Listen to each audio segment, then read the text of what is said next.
ये आकाशवाणी रायपुर है। छत्तीसगढ़ी समाचार बुलेटिन के संग संध्या तिवारी के जय जोहार। अब सुनाओ आज के प्रमुख समाचार।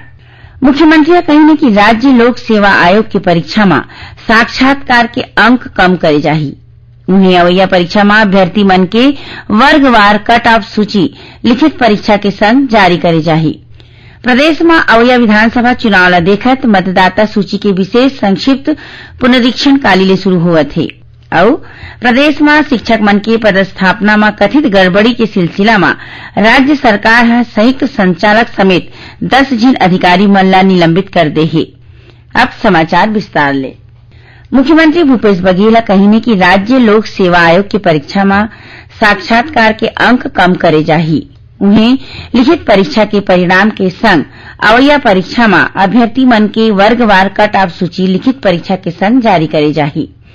बिलासपुर के बहतरई इंडोर स्टेडियम में युवा मन के संग भेंट मुलाकात कार्यक्रम में मुख्यमंत्री ये घोषणा करी। उमन कही कि लोक सेवा आयोग की परीक्षा में अभ्यर्थी मन के सुविधा बर एक मानक पुस्तक तैयार करे जाही। उन्हें बिलासपुर में लोक सेवा आयोग की परीक्षा के अभ्यर्थी मन बर एक छात्रावास घलो बनाए जाही। प्रदेश में अवैया विधानसभा चुनाव ला देखत मतदाता सूची के विशेष संक्षिप्त पुनरीक्षण काली ले शुरू हुआ थे। ये दौरान सूची में नवा मतदाता मन के नाम जोड़े जाही और संशोधन के काम घलो करे जाही। एकर तहत गांव मन में विशेष ग्राम सभा के आयोजन करे जाही, जेमा मतदाता सूची मन के वाचन होही। संगे संग गांव मन में मतदाता जागरूकता पर रैली घलो निकाले जाही।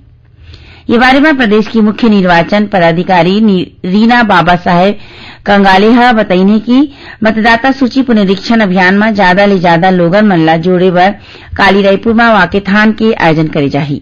ये वाकेथान बिहनिया 7 बजे जी रोड स्थित गांधी उद्यान चौक ले शुरू होके शहीद स्मारक भवन में सिराही। ओमन शहर के जम्मो वर्ग के लोगन मन ले ये वाकेथान में भाग लेके अनुरोध करे है। मुख्य निर्वाचन पदाधिकारी बताइने कि मतदाता सूची के आखिरी प्रकाशन 4 अक्टूबर के करे जाही। भारतीय जनता पार्टी अनुसूचित जाति मोर्चा के राष्ट्रीय अध्यक्ष लाल सिंह आर्य राज्य सरकार पर अनुसूचित जाति के युवा मन के संग छल करे के आरोप लगाए है।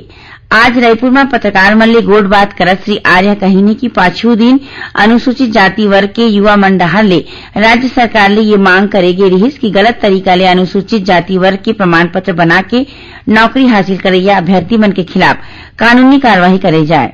श्री आर्य कहीने कि गुस्साए युवा मन ला राज्य सरकार तक अपन बात पहुंचाए बर रायपुर में नग्न प्रदर्शन करे बर विवश होना पड़े।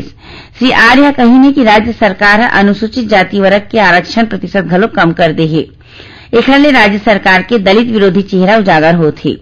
संगे संग ओमन अनुसूचित जाति वर्ग के विद्यार्थी मन पर केंद्र ले मिलैया पोस्ट मैट्रिक छात्रवृत्ति के राशि में राज्य के अंशदान तुरते जमा कराए के मांग करी।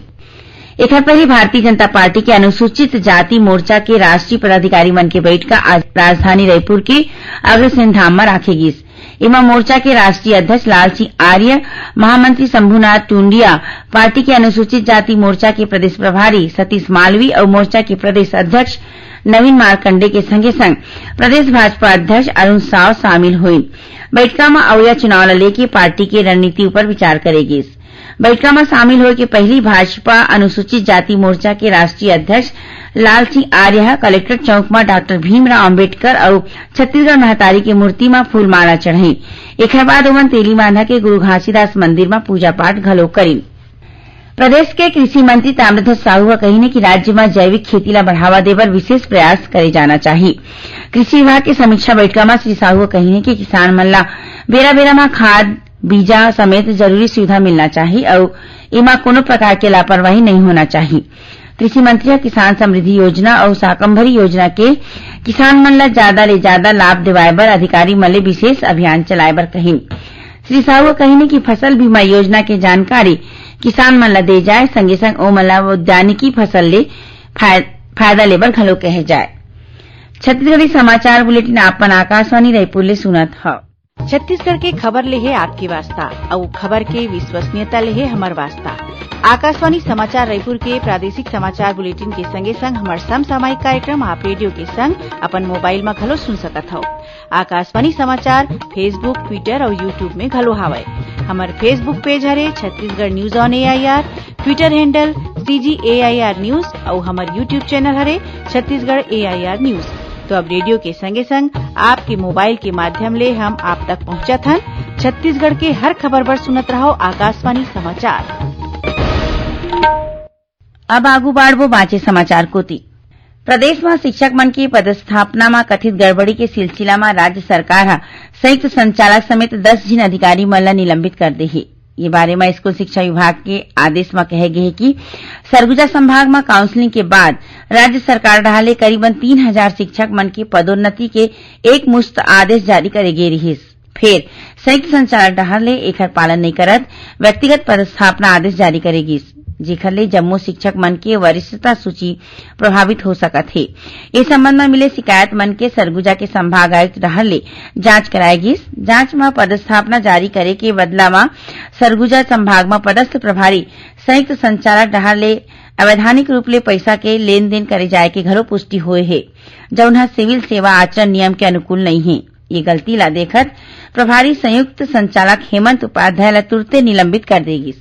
प्रदेश के रद्दा मन में घूमत पशु मन ला रोके बर विशेष कोशिश करे जावत है। एकर पहली पशुधन विकास विभाग डाहर ले पशु के पहचान बर ओमन ला टैग लगाए जावत है। संगे संग पशु मन के गला में रेडियम बेल्ट घलो बांधे जावत है।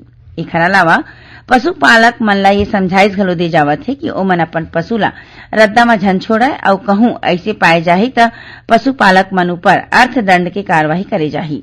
खबर के मुताबिक छत्तीसगढ़ उच्च न्यायालय है पांचों दिन पशु के सेती रद्दा में हो या सड़क दुर्घटना ला रोके बर राज्य सरकार ला जरूरी उपाय करे के निर्देश दे रही।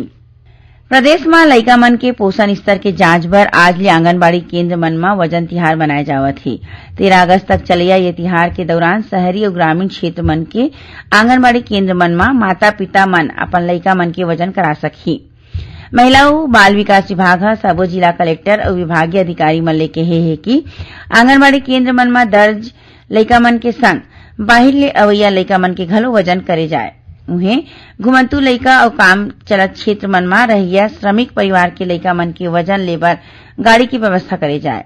एकरे संग किशोरी बालिका मन में खून के कमी के जांच घलो करे जाही।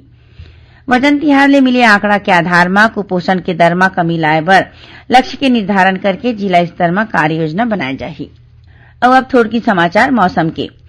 प्रदेश में अवैया 1-2 दिन के दौरान सरगुजा और बिलासपुर संभाग में आने जगह में भारी वर्षा हो सकत है। मौसम विभाग के मुताबिक काली बिहनिया 8:30 बजे तक जसपुर, बलरामपुर, रायगढ़ और कोरबा जिला के कुछ एक जगह में ज्यादा वर्षा होए के चेतावनी दे गई है। उन्हें सूरजपुर, पेंड्रा, बिलासपुर और सरगुजा जिला में 1-2 जगह में घलो भारी वर्षा होए के संभावना है।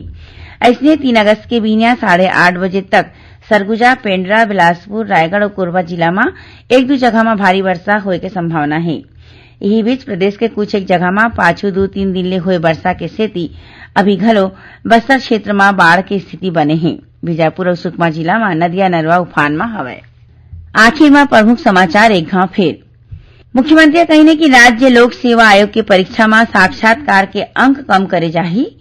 उन्हें अवैया परीक्षा में अभ्यर्थी मन के वर्गवार कट ऑफ सूची लिखित परीक्षा के संग जारी करे जाही।